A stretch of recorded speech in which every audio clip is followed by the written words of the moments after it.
Alamgir take media চ্যানেলে সবাইকে স্বাগতম। আসসালামু আলাইকুম সম্মানিত শিক্ষকবৃন্দ, অনারেবল ভিউয়ার্স। আজকের ভিডিওতে থাকছে চতুর্থ শ্রেণীর ইংরেজি বিষয়ের বেসলাইন টুলস ব্যবহার করে কিভাবে কোডিং করবেন বা ডাটা সংরক্ষণ করবেন বা রেকর্ড সংরক্ষণ করবেন। চলে যাচ্ছি মূল ভিডিওতে। তো প্রথমেই আমরা যেটা দেখব, চতুর্থ শ্রেণীর ইংরেজি বিষয়ের রেকর্ড সংরক্ষণ করার জন্য আমাদের একটা রেকর্ড সংরক্ষণ ছক তৈরি করে নিতে হবে। তো এই হচ্ছে ইংরেজি বিষয়ের রেকর্ড সংরক্ষণ ছক। অর্থাৎ দেখেন student assessment data 2025 class 4, subject হচ্ছে ইংলিশ। এখানে টিচার্স নেম অর্থাৎ চতুর্থ শ্রেণীর ইংরেজি ক্লাস যে শিক্ষক নিয়ে থাকেন তার নাম এখানে লিখবেন এবং অ্যাসেসমেন্ট ডেট, যে তারিখে রেকর্ড সংরক্ষণ করা হয়েছে সেই তারিখটা এখানে দেওয়া হবে। তারপর এখানে দেখেন রোল নাম্বার রয়েছে, স্টুডেন্টের নাম রয়েছে। তারপর এখানে দেখেন লিসেন এন্ড স্পিকিং, এখানে দেখেন সূচক মাত্র একটা, লিসেন এন্ড অ্যান্সার। তারপর হচ্ছে রিডিং, রিডিং এর বেলায় দুইটা সূচক রয়েছে। এখানে এতে আছে রিড অ্যালাউড টেক্সট, তারপরে বি তে আছে reading with understanding answering questions. অর্থাৎ এখানে একটা টেক্সট দেওয়া থাকবে, সেই টেক্সটটা যদি শুধু পড়তে পারে তাহলে কিন্তু সে টিক মার্ক পেয়ে যাবে।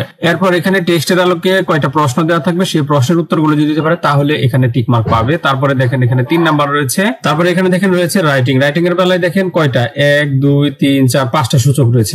এখানে দেখেন 3 নাম্বারে রয়েছে নাম্বার ইন ওয়ার্ডস 1 to 30, মানে 1 থেকে 30 পর্যন্ত এখানে যে কাজটা আছে সেই কাজটা আমরা দেখবো একটু। তারপর হচ্ছে অর্ডিনাল নাম্বার অর্থাৎ ক্রমবাচক সংখ্যা 1 থেকে 10 পর্যন্ত। তারপরে 5 নাম্বারে রয়েছে নেম অফ উইকডেজ অর্থাৎ সপ্তাহের নাম।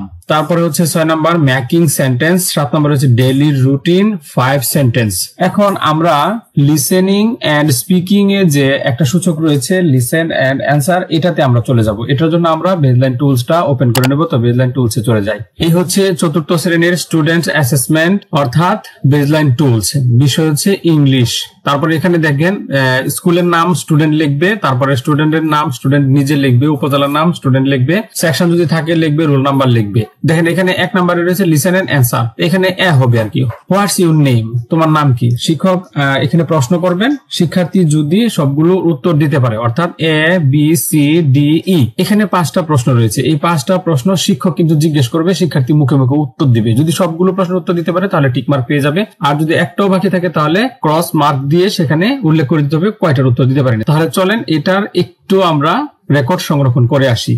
সেই জন্য আমরা চলে যাব আমাদের স্টুডেন্ট অ্যাসেসমেন্ট ডাটা যে ফর্মটি রয়েছে, ছকটি রয়েছে, সেই ছকে চলে আসলাম। এখন এখানে আমরা তো আমার শিক্ষার্থী এখানে সবগুলোর উত্তর দিতে পারেনি, তাই আমি এখানে ক্রস চিহ্ন দিয়ে দিলাম। ক্রস চিহ্নটাকে আমি একটু করে দিই, হাইলাইট করে দিই। তো এখানে ক্রস চিহ্ন দিয়ে দিলাম। ক্রস চিহ্ন দিয়ে কয়টা পারেনি, এখানে 5টা ছিল, 5টা থেকে আমার শিক্ষার্থী 2টা পারেনি, তার মানে এখানে আমি 2 লিখে দিব। তারপরে দেখেন এখানে রয়েছে রিডিং। এখন রিডিং এর বেলায় রয়েছে রিড অ্যালাউড টেক্সট এবং reading with understanding answering question. আমরা চলেন একটু বেসলাইন টুলসটা ওপেন করে নিই। বেসলাইন টুলসে দেখি কি লেখা আছে। এখন দেখেন 2 নম্বরে রয়েছে read the following text answer the following questions. তো এবার দেখেন এই যে টেক্সটটা রয়েছে রিনাস মাদার ইজ নাসিমা বেগম, এই যে টেক্সটটা রয়েছে এই টেক্সটটা যদি সে সুন্দর করে পড়তে পারে অর্থাৎ নির্ভুল ভাবে সে পড়তে পারে তাহলে কিন্তু সে টিক মার্ক পেয়ে যাবে। তারপর এই টেক্সটটা পড়ে যদি এখানে 3টা প্রশ্ন রয়েছে, how old is Rina's mother, এখানে দেখেন উত্তরও এটার মধ্যেই রয়েছে, শি ইজ 14 ইয়ার্স ওল্ড। তো এই যে 3টা প্রশ্ন, এই 3টা প্রশ্নের সঠিক উত্তর যদি শিক্ষার্থী দিতে পারে অর্থাৎ শিক্ষক এখানে প্রশ্ন করবে এবং শিক্ষার্থী যদি এই 3টা প্রশ্নের উত্তর দিতে পারে তাহলে কিন্তু সে টিক মার্ক পেয়ে যাবে। আর যদি 2টা প্রশ্ন দিতে পারে, একটা না দিতে পারে তাহলে আমরা 1 লিখে দেব ক্রস চিহ্ন দিয়ে। তাহলে চলেন আমরা এখন রেকর্ড সংরক্ষণটা করে নেই। এই যে রেকর্ড সংরক্ষণ ফর্মে চলে আসলাম। এখন আমরা রিডিং এরটা করছি। এখানে দেখেন টেক্সটটা সে সুন্দর করে পড়তে পারছে, এই জন্য আমরা এখানে টিক মার্ক দিয়ে দিব। তো এখানে দিয়ে দিলাম টিক মার্ক। এবার টেক্সট পড়ে যে 3টা কোশ্চেন ছিল সেই 3টা কোশ্চেনের উত্তর থেকে সে কয়টা প্রশ্নের উত্তর সে দিতে পারলো, সে 2টা প্রশ্ন দিতে পারছে, একটা দিতে পারে নাই, তার মানে আমরা এখানে ক্রস চিহ্ন দিব। ক্রস চিহ্ন দিয়ে সে কয়টা পারেনি, একটা পারেনি, তার মানে এখানে আমরা 1 লিখে দিব। এবার আসি আমরা রাইটিং এর বেলায়। এবার আসি আমরা 3 নম্বরে নাম্বার ইন ওয়ার্ডস, এখানে রয়েছে 1 in 30। তো এখন আমরা একটু বেসলাইন টুলসটা ওপেন করে নিই। বেসলাইন টুলসে দেখি এখানে 3 নম্বরের জন্য কি আছে। দেখেন 3 নম্বরের জন্য এখানে আছে write the number in words. এখানে 11 8 যদি সে 11 ইংলিশে লিখতে পারে, যেমন এই যে 8 রয়েছে EIGHT, এভাবে সে লিখবে। এখানে যদি সে 4টা লিখতে পারে তাহলে টিক মার্ক পাবে, পাবে। যদি সে একটা লিখতে না পারে, তিনটা লিখতে পারে, তারপরেও কিন্তু ক্রস চিহ্ন হবে। সেখানে একটা যে ভুল করেছে এর জন্য 1 আমরা লিখে দিব। তো চলেন এটা আমরা দেখে আসি। আমার শিক্ষার্থী এখানে সবগুলোই লিখতে পারছে, এই জন্য আমি এখানে টিক মার্ক দিয়ে দিব। তো এই জন্য আমি এখানে টিক মার্ক দিয়ে দিলাম। এবার আসি 4 নম্বরে, অর্ডিনাল নাম্বারস অর্থাৎ ক্রমবাচক সংখ্যা 1 থেকে 10 পর্যন্ত। তো দেখি আমরা বেজলাইন টুলসে কি রয়েছে। এই হচ্ছে বেজলাইন টুলস। 4 নম্বরে দেখেন রয়েছে এখানে write the ordinal numbers in words. এখানে দেখেন 7th, সে 7th লিখবে, 3rd লিখবে, 5 লিখবে এবং 10th লিখবে সে এইভাবে, অর্থাৎ SEVENTH 7th। এইভাবে সে এখানে যদি লিখতে পারে সবগুলি, 4টাই যদি লিখতে পারে তাহলে আমরা টিক মার্ক দিয়ে দিব। তো আমার শিক্ষার্থী এখানে ধরেন আপনার শিক্ষার্থী একটা ভুল করেছে বা আমার শিক্ষার্থী 2টা ভুল করেছে, তো সেই ক্ষেত্রে আমরা কি দিব চলেন একটু দেখে আসি। তো এখানে সেই ক্ষেত্রে আমরা ক্রস চিহ্ন দিব। ক্রস চিহ্ন দিয়ে যদি 2টা ভুল করে থাকে তাহলে পাশে আমরা 2 লিখে দিব। তো শিক্ষার্থী 2টা ভুল করেছে, 2টা পেরেছে, তো এখানে আমরা ক্রস চিহ্ন দিয়ে 2 লিখে দিলাম। এবার আসি 5 নম্বরে, name of the week days অর্থাৎ সপ্তাহের দিনগুলি লিখো। এখানে যদি সে স্যাটারডে, সানডে, মানডে, টুইসডে সবগুলো যদি লিখতে পারে, অর্থাৎ ফ্রাইডে পর্যন্ত যদি সে লিখতে পারে, তাহলে কিন্তু আমরা টিক মার্ক দিব। তাহলে চলেন আমরা একটু বেজলাইন টুলসটা দেখি। বেজলাইন টুলসে কি রয়েছে, এই যে দেখেন write the name of weekdays. এখানে সে 7টা বারের নাম, সে 7 দিনের নাম ইংলিশে লিখবে। যদি সে 7টা লিখতে পারে তাহলে আমরা এখানে টিক মার্ক দিব। আর যদি দেখেন যে সে 2টা পারেনি, সেজন্য আমরা ওই যে ক্রস চিহ্ন দিয়ে 2 লিখে দিব। যদি সে 4টা পারে, 3টা পারেনি, তার মানে ক্রস চিহ্ন দিয়ে আমরা 3 লিখে দিব। তো চলেন আমরা একটু রেকর্ড সংরক্ষণ ফাইলে চলে যাই। এই যে রেকর্ড সংরক্ষণ ফর্মে চলে আসলাম। এখানে এখন আমরা আমাদের শিক্ষার্থী সবগুলোই পেরেছে, একটা মাত্র ভুল করেছে, তার মানে আমরা এখানে ক্রস চিহ্ন দিব। ক্রস চিহ্ন দিয়ে এখানে আমরা 1 লিখে দিব।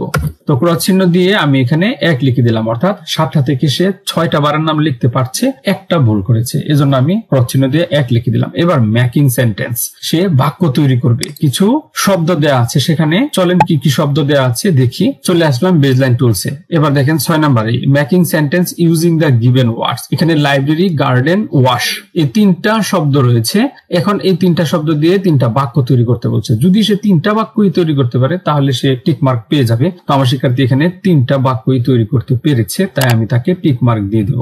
তো আমি তাকে টিক মার্ক দিয়ে দিলাম, সে 3টা বাক্যই তৈরি করতে পেরেছে। এবার ডেইলি রুটিন 5 সেন্টেন্স। তো এখন ডেইলি রুটিন নিয়ে সে 5টা বাক্য লিখবে। তো 5টা বাক্য লেখার জন্য আমাদের জায়গা রয়েছে, কিন্তু সকল কিছু কিন্তু তারা এই বেজলাইন যে টুলসটা রয়েছে এই বেজলাইন টুলস এর মধ্যে লিখবে। এখানে কিন্তু সে এখানে লিখবে, এখানটা কিন্তু এই বাক্যগুলো কিন্তু এখানেই লিখবে এবং এই বেজলাইন টুলস এর মধ্যে লিখবে। আলাদা কোনো কাগজ টাগজ দেওয়া হবে না, এই বেজলাইন টুলসে সবকিছু লিখতে হবে। তো এখন দেখেন right 5 sentence about your daily routine, use correct pronunciation. অর্থাৎ এখানে অবশ্যই বিরাম চিহ্নের সঠিক ব্যবহার থাকতে হবে। তারপরে হচ্ছে স্পেলিং, এখানে বানানটা ঠিক থাকতে হবে। তারপরে হচ্ছে সেন্টেন্স স্ট্রাকচার অর্থাৎ বাক্য গঠন সঠিক হইতে হবে। তো এখানে যদি সে 5টা বাক্য লিখতে পারে ডেইলি রুটিন সম্পর্কে তাহলে সে টিক মার্ক পেয়ে যাবে। যদি এখান থেকে 2টা বা 1টা লিখে বা কোনোটাই যদি এখানে টাচ না করে একবারে না লিখে, সেই জন্য কিন্তু আমরা ক্রস চিহ্ন দিব। সেখানে 5টা যেহেতু লিখছে আমরা ক্রস চিহ্ন দিয়ে 5টা লিখে দিব। আর যদি সে 3টা লিখে 2টা লেখে নাই, তার মানে আমরা ক্রস চিহ্ন দিব এবং 2 লিখে দিব। তাহলে চলেন আমরা একটু দেখে নিই। আমাদের কিন্তু এখন 4র্থ শ্রেণীর যে রেকর্ড সংরক্ষণ এই 7 পর্যন্তই কিন্তু রয়েছে, আমরা কিন্তু শেষ করে ফেলেছি। এখন আমরা